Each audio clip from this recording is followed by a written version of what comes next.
마음을 먹다라는 말이 있습니다. 여러분 마음 좀 드셔보셨습니까? 이 마음을 먹다라는 것의 사전적 의미를 제가 보았더니 사람이 무엇을 하려고 마음속으로 작정하다라는 의미랍니다. 여러분 천리길도 한 걸음부터 라는 이야기 아시죠? 천리를 가기 위해서도 무엇이 중요하단 말이에요? 시작이 중요하다. 첫 걸음을 내딛는 게 중요하다라는 겁니다. 그러면 첫 걸음을 떼려면 뭐 먹어야 되는 거예요? 마음을 먹어야죠. 마음을 먹어야 천리길도 한 걸음부터 시작할 수 있다는 것입니다. 근데 사람들은 이 마음과 생각을 다르다고 생각하죠. 생각은 어디로 합니까? 머리로 하지만 마음은 어디로 먹습니까?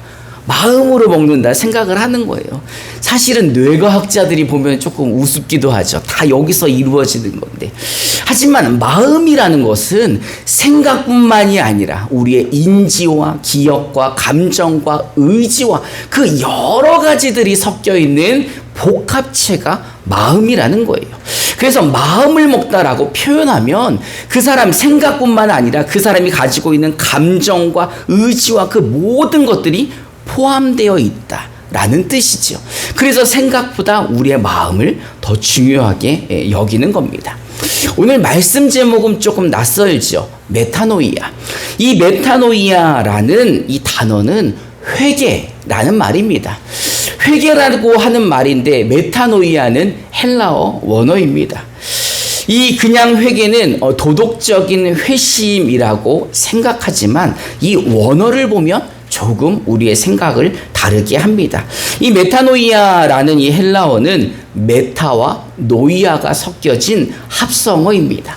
이 메타라는 말은 무엇을 초월하다, 무엇 이면에 무엇이 있다, 뭐 이런 뜻입니다.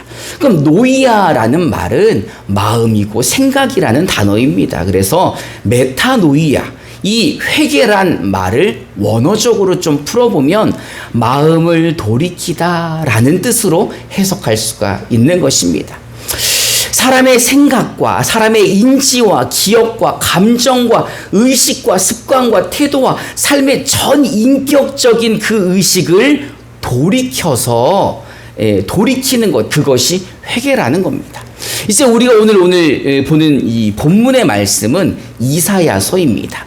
이 이사야서는 위기에 처해 있는 이스라엘에게 구원은 오직 하나님께 있으니 하나님께 메타노이아, 마음을 돌이켜라 라는 내용이 이사야서 전반의 말씀입니다. 이 당시 이스라엘은 남과 북으로 나뉘어진 분열 왕국입니다. 한 나라 이스라엘이었지만 북쪽은 이스라엘이라 이름하고 남쪽은 유다라고 이야기해서 북이스라엘, 남유다 이렇게 나눠졌다는 거예요. 한 나라였을 때도 힘이 그렇게 강한 나라가 아니었는데 나라가 둘로 나뉘어지니까 더 약해지는 거죠. 근데 주변에는 얼마나 강한 나라들이 많이 있었습니까? 아래로는 애굽도 있고 바벨론, 아수르, 페르시아 이런 큰 나라들이 이스라엘을 사이에 놓고 호시탐탐 노리고 있었을 때입니다. 결국 BC 722년에 아수르에게 북이스라엘이 멸망을 당하게 됩니다. 이 아수르가 공격해 내려오자, 이 어마어마하게 큰 나라가 공격해 오자 북이스라엘은 이들을 당해낼 수가 없었습니다. 근데 이제 그 아래에 있는 남유다도 불안하기는 마찬가지인 거죠. 북이스라엘이 멸망당했는데 그거보다 작은 남유다가 멸망당하는 것은 시간 문제 아닙니까? 그래서 고민을 하는 거예요. 애굽이랑 동맹을 맺어서 손을 잡을까? 아니면 아수르에게 좀 잘 보일까? 아니면 그 아래에 있는 바벨론과 손을 잡아서 아수르를 무찌를까? 뭐 이런 생각이 가득 있는 거죠. 여러분 생각에는 어떤 나라와 동맹을 맺으면 이스라엘이 살 수 있을까요? 어떤 나라인 것 같습니까? 대답을 아무도 안 하시네. 이사야 선지자는 오늘 이 말씀을 통해 이스라엘에게 오직 구원은 하나님께 있다. 애굽도 아니고 아수르도 아니고 바벨론도 아니고 오직 구원은 하나님께 있으며 이스라엘의 피난처는 하나님이고 이스라엘의 요새는 하나님이고 이스라엘의 산성은 하나님이며 소망이 오직 하나님에게 있다는 것을 말하고 있는 것입니다. 우리 이사야 43장 1절부터 7절을 우리말 성경으로 한 절씩 교독해 봅시다. 제가 먼저 1절을 봉독하겠습니다. 그러나 이제 여호와께서 말씀하신다. 야곱아, 너를 창조하신 분이 말씀하신다. 이스라엘아, 너를 만드신 분이 말씀하신다. 내가 너를 건져 주었으니 두려워하지 마라. 내가 내 이름을 불렀으니 너는 내 것이다. 내가 가을 건널 때 내가 너와 함께하겠고 내가 가을 건널 때 두려워하지 않을 것이다. 내가 물속을 걸어갈 때 가지 않을 것이고 그곳이 내 몸을 이어주는 것이다. 나는 내 하나님 여호와 이스라엘의 거룩한 자 내 구원자다. 내가 이집트를 내 대속물로 주었고 너를 대신해서 에디오피아와 스바를 내주었다. 내가 내 눈에 소중하고 귀한 만큼 또 내가 너를 사랑하기 때문에 내가 너를 대신해 다른 사람을 내주고 내 목숨을 대신해 다른 민족들을 내주리라. 내가 너와 함께 있으니 두려워하지 마라. 내가 동쪽에서 내 자손들을 데려오고 서쪽에서 너를 모으겠다. 내가 북쪽에다 그들을 불러주어라. 남쪽에다 그들을 잡아주시라 하고 말하였다. 아무리 멀어도 내 아들들을 거기서 데려오고 땅 끝에서도 내 딸들을 데려오게 하라. 우리 함께 봉독해 보겠습니다. 그들은 내 피부치들 내가 내 명예를 걸고 창조하고 만들고 지은 내 백성이다 하고 말하겠다. 아멘. 이사야 선지자는 거대한 제국들 앞에서 떨고 있는 이스라엘에게 어느 나라에게 도움을 구할지 고민하지 말고 메타노이아, 누구에게 돌아가라는 거예요. 하나님께 돌아오라라고 말씀하고 있는 것입니다. 그러나 지금 이스라엘은 하나님께 돌아올 생각이 없습니다. 남유다는 하나님께 돌아오지 못하고 멸망을 당하게 됩니다. 그래서 북이스라엘은 아수르에게 멸망당하고 남유다는 바벨론에게 멸망을 당하게 됩니다.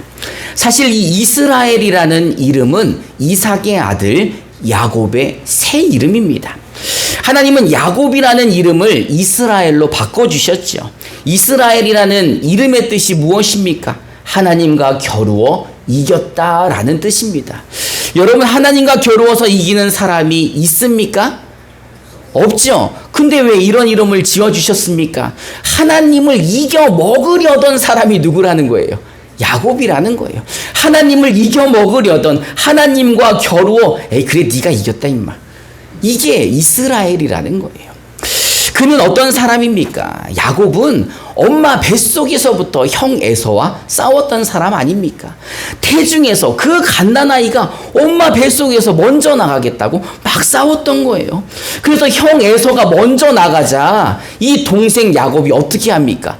형보다 먼저 나가려고 발뒤꿈치를 붙잡고 이 당겨서 딸려 나와가지고 야곱이라는 이름 자체가 발꿈치를 잡다, 속여 넘기다, 발꿈치를 잡은 자라는 뜻이에요.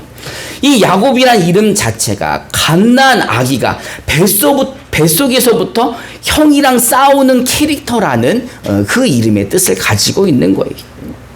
그래서 야곱은 욕심도 많고 또 성공하고자 하는 욕망도 많고 의지도 강한 사람이죠. 그래서 이제 태어나자마자 형의 무엇을 뺏으려고 합니까? 장자권 뺏으려고 하잖아요.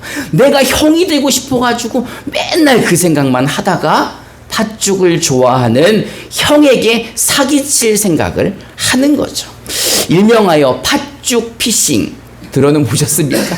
팥죽으로 형을 낚으려고 형이 배고픈 시간에 팥죽을 끓여 놓는 거죠. 그래서 힘세고 착한 형이 그 팥죽 한 그릇에 무엇을 팝니까? 장자권을 팔잖아요. 에이 그래 쌍둥이인데 네가 형이라 임마, 나 팥죽이나 줘, 이러고 장자권을 팔아버린 거죠. 근데 이 자기가 팥죽 한 그릇으로 산 이 장자권을 가지고 또 누구를 속입니까? 아버지 이삭을 속이죠. 이 아버지한테는 피싱이 아니라 그냥 사기 사건이에요. 이 몸에다가 털을 두르고 형처럼 보이게끔 해서 눈이 어두워 앞을 잘 보지 못하는 아버지 이삭을 속여 형인 척 하면서 이 장자의 축복을 가로챕니다. 그래서 장자의 축복을 가로채자마자 복이 막 넘쳐오죠. 그랬나요? 형이 이 소리를 듣고 어떡하려고 합니까? 잡아서 죽이려고 합니다. 그래서 야곱은 어쩔 수 없이 외삼촌 집으로 도망을 갑니다. 야곱은 이 외삼촌 집에서 일을 하면서 결혼하여 자녀들을 낳죠.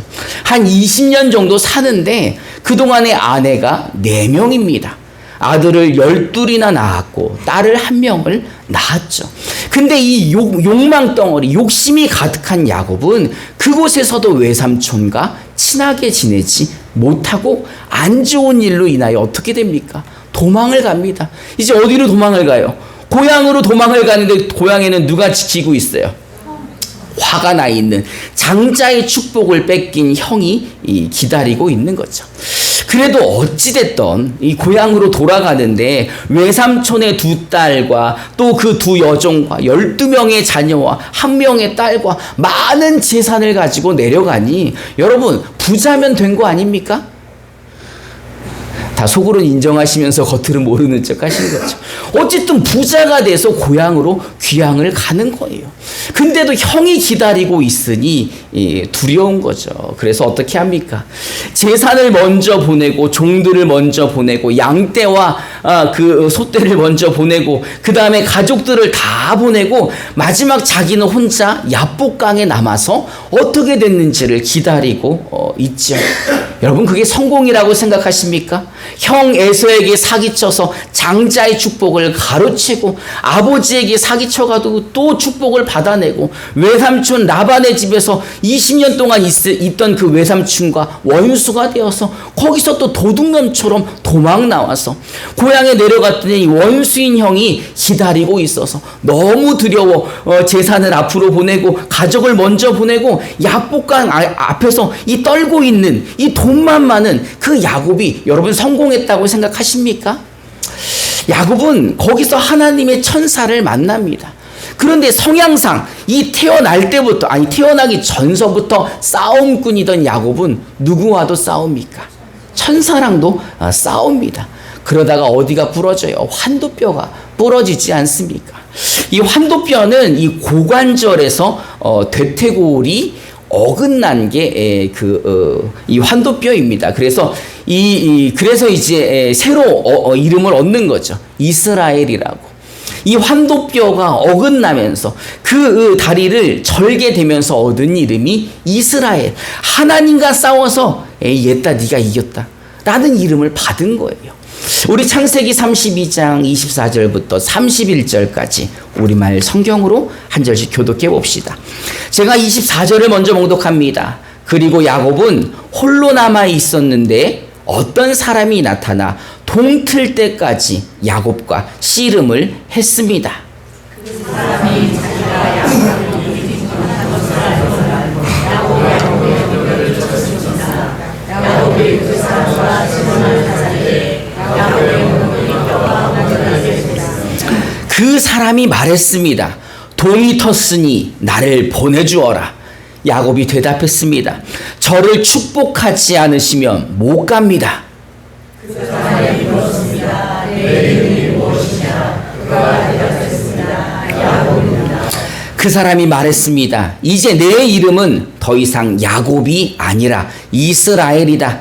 내가 하나님과 겨루고 사람들과 겨루어 이겼기 때문이다. 야곱이 말했습니다. 주의 이름을 말씀해 주십시오. 그가 대답했습니다. 어찌 내 이름을 묻느냐? 그가 거기서 야곱을 축복했습니다. 야곱이 그곳을 브니엘이라고 부르고는 말했습니다. 내가 하나님을 대면해서 보았는데도 내 생명이 보존됐구나. 야곱이 브니엘을 말할 때 해가 졌습니다. 그는 엉덩이 뼈가 돌아서 절뚝거렸습니다. 아멘. 야곱의 삶은 장자의 축복을 쟁취하는 것이 성공인 줄 알았습니다. 그래서 악착같이 수단과 방법을 가리지 않고 살아서 그는 성공한 듯 보였습니다. 그러나 그는 자신을 기다리는 형 앞에서 두려워하여 하나님의 천사를 만났는데도 그 천사를 붙잡고 자기를 축복해 줄 때까지 보내주지 않았던 겁니다. 왜요? 형이 너무 무서우니까 천사의 축복을 받아야, 그 말씀을 받아야 자기가 형에게 갈 수 있을 것 같아서죠. 근데 사실 여러분, 야곱은요, 엄마 뱃속에서 그 형과 싸울 때 이미 장자로서 하나님의 택함을 받았다라는 사실입니다. 우리 창세기 25장 22절부터 23절을 우리말 성경으로 함께 봉독해 봅시다. 시작. 그런데 뱃속에서 아이가 서로 싸웠습니다. 이만은 내 이런 일이 일어난 것일까 라고 하며 여호와께가 알려서 왔습니다. 여호와께서 그녀에게 말씀하셨습니다. 두 나라가 내 배 안에 있다. 내 배 안에서부터 두 민족이 갈라질 것이다. 한 민족이 다른 민족보다 강하니 형의 동생을 섬기게 될 것이다. 아멘. 하나님은 형 에서가 동생 야곱을 섬길 것이라고 이미 정하셔서 그 어머니에게 얘기해 주셨습니다. 다시 말해서 야곱이 그렇게 악착같이 수단과 방법을 가리지 않고 세상에서 사기치고 싸우고 그렇게 살지 않아도 그를 통해 하나님의 뜻이 이루어진다라는 거죠.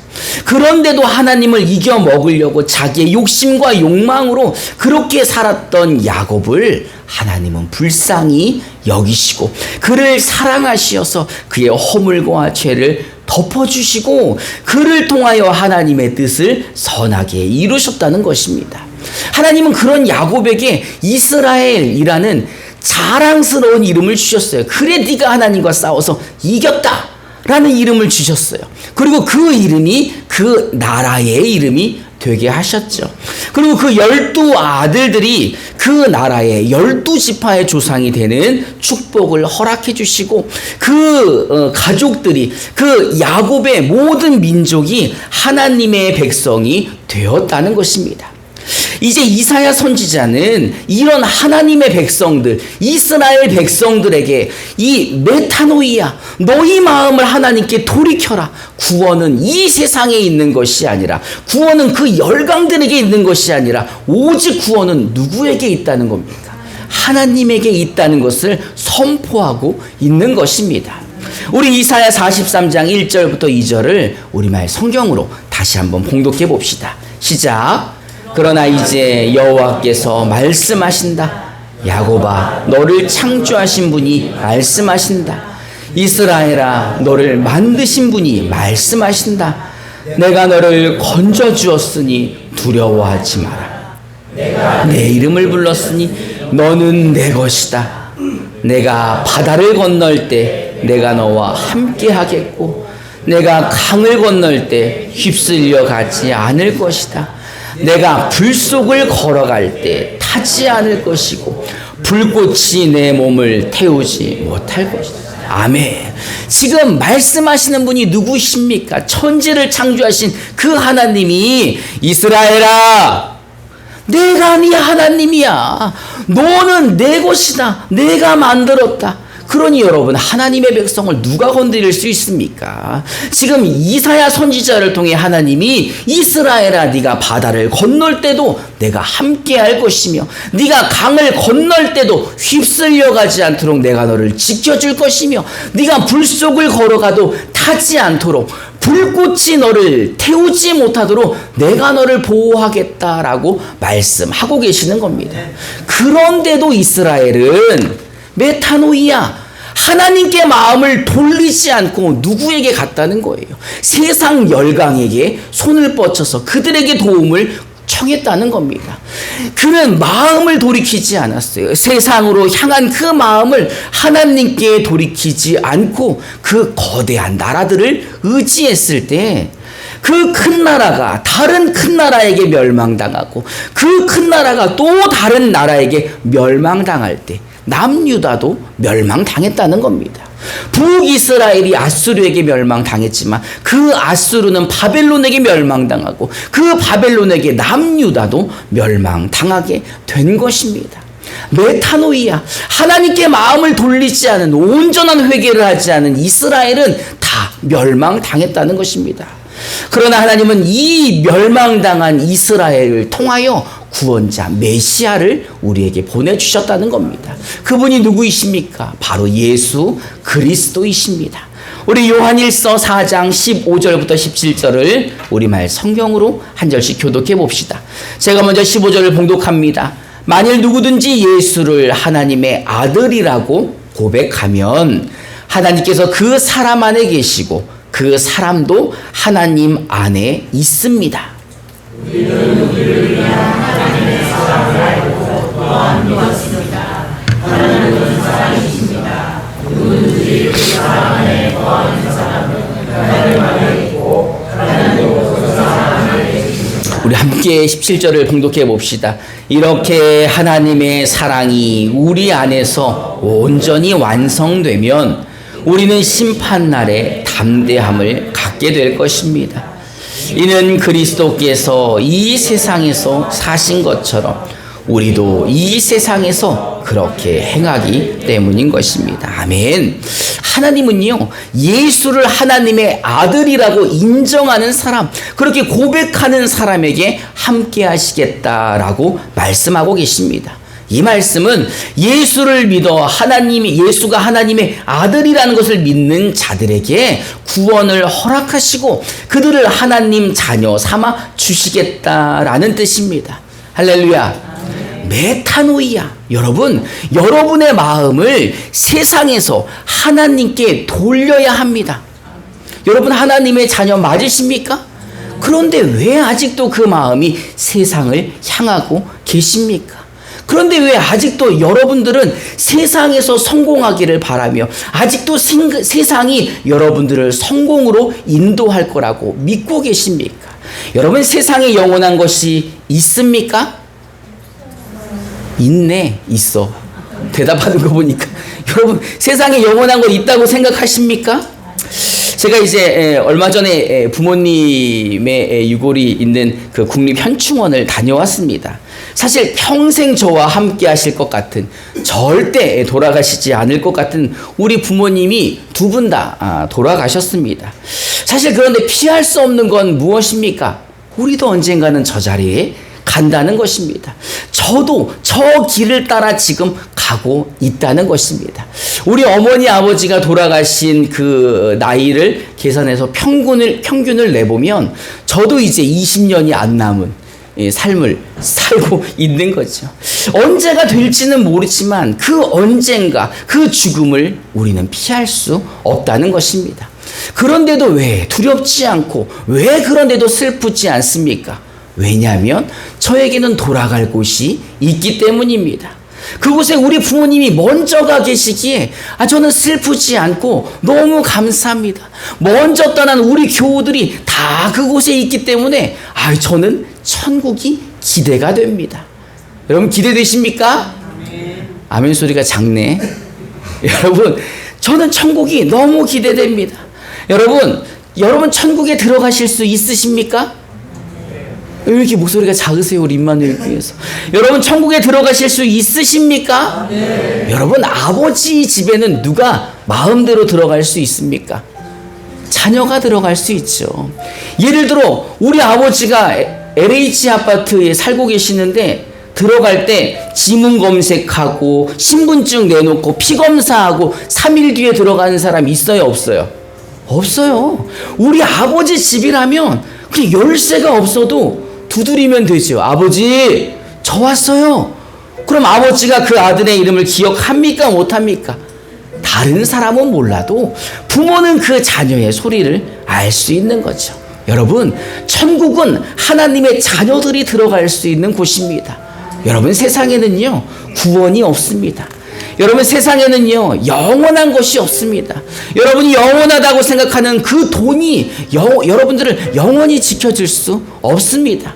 우리가 건강, 명예, 권력, 재물, 이 모든 것들도 영원하지 못합니다. 여러분, 먹고 사는 문제 때문에 아직도 세상을 의지하고 계십니까? 메타노이아. 여러분의 마음을 이제 세상에서 어디로 돌이켜야 됩니까? 하나님께로 돌이켜야 됩니다. 오직 구원은 하나님밖에 없습니다. 하나님이 영원한 요새시고 산성이시고 영원한 소망이 되신다는 것입니다. 믿으십니까?